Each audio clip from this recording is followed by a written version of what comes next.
Mina ikhoveza imqhiliba lento yokuthi nisaba usigwebo sentambo ukuthi uzoniphihliza ebese nihlafuna ibindi zegolo nidakelwe ubaba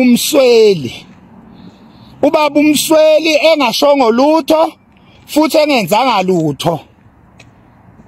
Umsunu leyo nto leniyenzayo amasimba nje lento eniyenzayo thina bomakhanya sontshela ngoba sinisabe baniyeka laba abanisabayo zinhliziyo zomsunu. Baba umsweli akenzanga lutho. Baba umsweli wahamba wayo interviewer as usual, wabuza futhi imibuzo engenagcopho, wabuza nje imibuzo engenagcopho.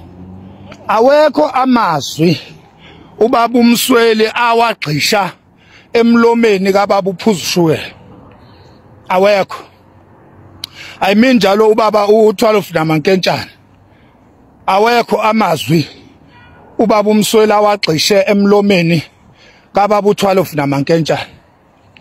Uyabona into eyakhulunywa ubaba u12 namankentshana wayikhuluma kwi-comfort zone yakhe, engakhonjwe ngasipamu, engalidelwanga futhi ekutheni ayikhulume lento ayikhuluma. Wabuza nje umbuzo wodwa ubaba umsweli ukuthi ikuphi ababezokwenza ongizwe emchunu nomthandeni Manqele ngesikhathi bemvakashela.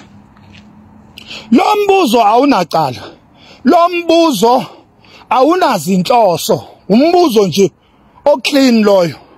Uyabona ubaba u12 namankentshana wayesephendula ngokwendlela yena atshelwa yona nangendlela abona ngayo ukuthi bazofuna lokho.